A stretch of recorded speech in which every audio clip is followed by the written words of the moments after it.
Hello everyone, I am Dr. Atul Kumar Srivastava, MBBS MD, Assistant Professor in Department of Microbiology।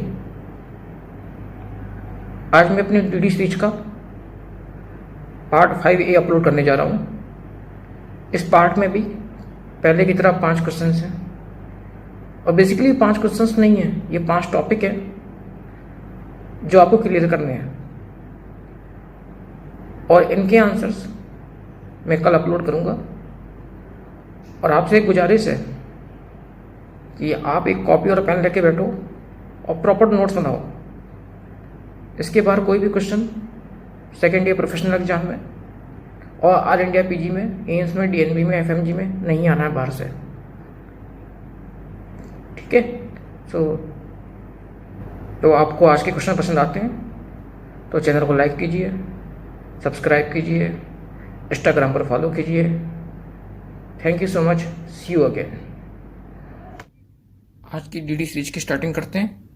Part 5, question number 1, mycoplasma are intrinsically resistant to option A aminoglycoside, B macrolides, C cephalosporin, D tetracycline. तो इस question को पूछने का examiner का base ये है कि आपको पता हो माइकोप्लाज्मा में क्या क्या प्रॉपर्टीज होती है, उसमें सल्फर प्रेजेंट होती है कि नहीं होती है, बाकी फीचर्स क्या होते हैं। अगर आपको ये पॉइंट्स क्लियर हैं तभी आप इसके आंसर कर सकते हो। कल डिस्कस करेंगे। Question number 2, which of the following belongs to category A of bioterrorism, A Marburg virus, B Nipah virus, C cryptosporidium parvum, D hanta virus.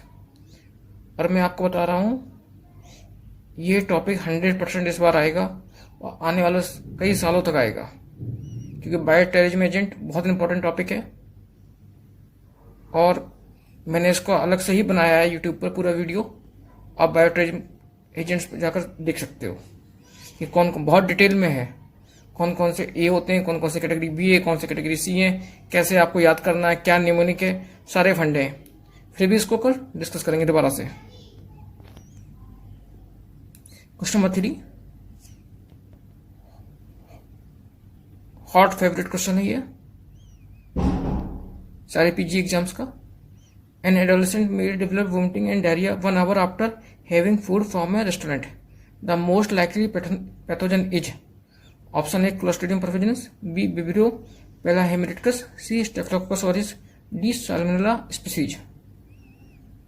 तो ये क्वेश्चन इसलिए बहुत इंपॉर्टेंट है, किसी ना किसी फॉर्म में हर बार पूछा जाता है ऑल इंडिया में, कि पहले तो आपको ये पता हो कि ऐसे कौन कौन से बैक्टीरिया होते हैं जो लेस देन 6 आवर्स में डायरिया कॉज करते हैं, जो मोर देन 6 आवर में करते हैं, जो लेस देन 1 आवर में करते हैं। तो ये कॉन्सेप्ट क्लियर हो पहले तो।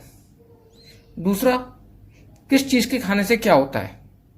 अगर आपने सी फूड खाया तो क्या है, आपने मिल्क प्रोडक्ट लिया है तो क्या है, आपने कोई क्या नाम है उसका डेयरी प्रोडक्ट लिया है, मीट प्रोडक्ट लिए हैं तो क्या है। मतलब आपको सोर्स पता हो कि आपको क्या खाने से आपको डायरिया हुआ है, फिर आपको बैक्टीरिया पर आओगे। तो पहले इंपॉर्टेंट चीज इसमें है कि कितने घंटे को खाने के बाद आपको ऐसा हुआ है, क्या खाने के बाद हुआ है, तब बैक्टीरिया का नंबर आता है। 3 अगर इंपॉर्टेंट बात आपको पता है तभी आप इस क्वेश्चन को कर सकते हो, ठीक है। तो कल डिस्कस करेंगे डिटेल में। Question number 4, most common organism causing ventilator associated pneumonia. तो इसको शॉर्टकट में वेब भी बोलते हैं। Option A legionella, B pneumococcus, C pseudomonas, D CoNS. तो वेब का मोस्ट कॉमन कॉज क्या है आपको पता होना चाहिए। Question number 5, most common cause of haemolytic uraemic syndrome in children is E coli, serotype O157/H7, salmonella typhi, shigella, none. तो आपको पता होना चाहिए ह्यूमिलिटी यूरिनिक सिंड्रोम में किसकी वजह से होता है, कौन कौन से ऑर्गेनिज्म ऐसे होते हैं जो HUS की रिस्पॉन्सिबल है, और कौन सा ऐसा ऑर्गेनिज्म है जो मोस्ट कॉमनली रिस्पॉन्सिबल है। तो इस सारे क्वेश्चंस का आंसर बहुत अच्छे से कल समझाएंगे आपको न्यूमेरिक बनाकर। तो आप को जो भी आंसर आते हो आप कमेंट बॉक्स में जाके दे सकते हैं। और अगर आपको आज के क्वेश्चन पसंद आए हो तो चैनल को लाइक कीजिए, सब्सक्राइब कीजिए, इंस्टाग्राम पर फॉलो कीजिए। और कल इसके आंसर में अपलोड करूँगा। Thank you so much, see you again.